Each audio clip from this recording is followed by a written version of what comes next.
The Arizona desert burned under a sun that seemed to swallow the sky whole, and the wind carried the dry scent of dust, mesquite, and loneliness.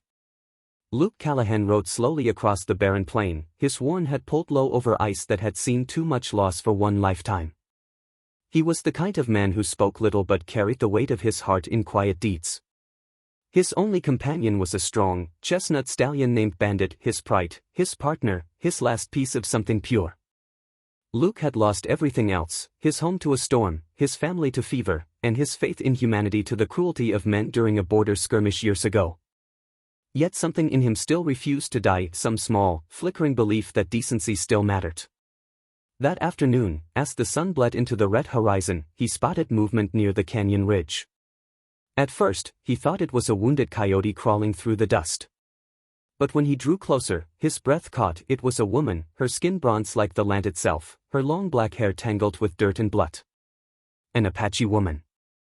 An arrow protruded from her shoulder, and her breaths came shallow and ragged. Luke's instinct screamed caution. A white man aiding an Apache in those tense times could get himself killed by settlers or soldiers alike.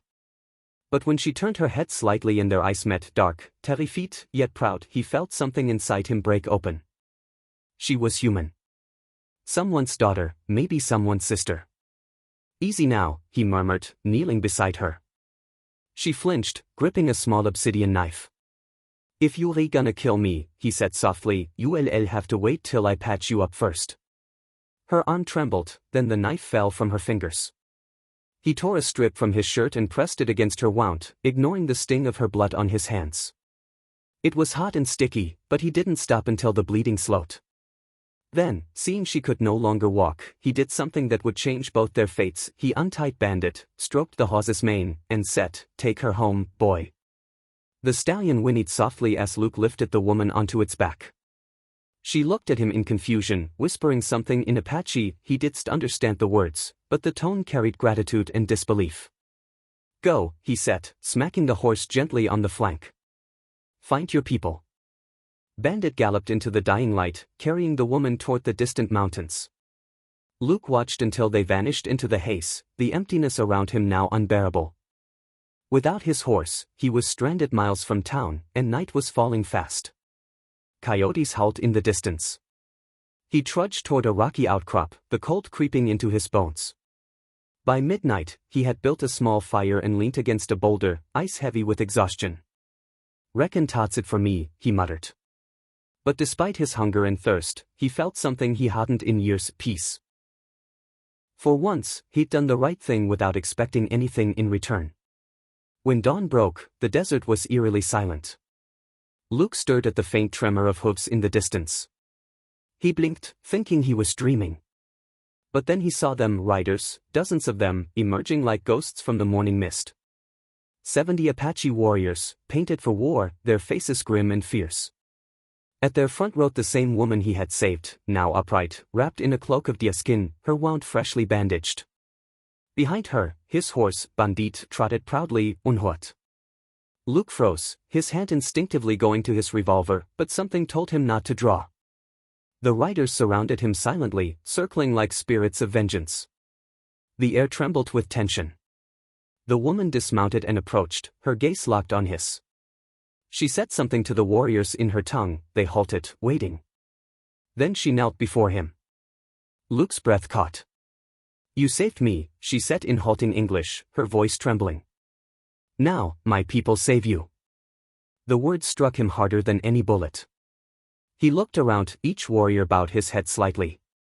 Then she gestured to the horizon. "Soldiers," she said, pointing. Luke turned and saw dust clouds rising miles away, U.S. cavalry, moving fast, likely hunting Apaches or any men found with them. The woman's people had come not to kill, but to protect. "We take you with us," she insisted. "They will kill you for helping me." Luke hesitated only a moment. "All right then," he said. "Lead the way." The Apaches led him through hidden trails into the highlands, where the canyons twisted like veins of red and gold. For days, he stayed among them, recovering his strength and learning their ways. He saw children laughing by fires, women weaving, elders telling stories that painted the stars as ancestors watching over them. It wasn't savagery, it was family. The woman's name was Nalin. She told him she had been ambushed by raiders who mistook her for a scout. Luke listened quietly, feeling shame for every lie he'd ever heard about her people. On the third night, as they sat by a stream under a full moon, Nalin said softly, "When you gave your horse, you gave your heart. My people say that makes you kin." Luke smiled faintly. "Never had much of a family left anyway." She looked at him for a long time and whispered, "Now you donna stuck." But peace was fragile. At dawn 2 days later, gunfire cracked across the canyon. The cavalry had found them. Chaos erupted, men shouting, women rushing, children to safety, smoke rising. Luke grabbed a rifle and joined the defense, though the Apaches told him to flee. "You have done enough," Nalin begged. But Luke shook his head. "Not leaving you to die." They fought side by side, smoke stinging their eyes. Luke took a bullet through his arm but kept firing, covering the retreat. When the last child was safe, he collapsed beside the rocks, bleeding heavily. Nalin found him, cradling his head. "You fool," she whispered, tears streaking her cheeks. "You were supposed to live." He smiled weakly. "Guess. I'm not good at following orders." The warriors drove the soldiers back at last, disappearing into the cliffs. Nalin pressed her hand to his wound. "Stay," she pleaded. But Luke's vision dimmed. "Reckon I'll rest here a spell," he murmured. And then, nothing but the sound of wind through stone. When Luke awoke, he was in a shaded canyon, wrapped in soft hides. The wound was clean, stitched with care. Nalin sat beside him, her face weary but smiling.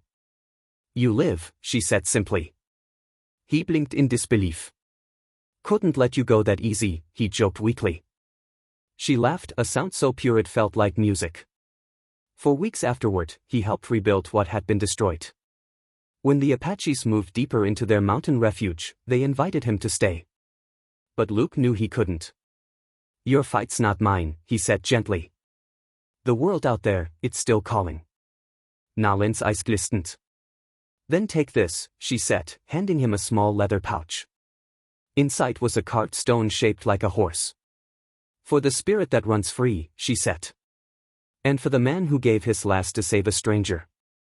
Months later, when Luke finally rode again, this time on a borrowed Mustang across the plains, he felt different.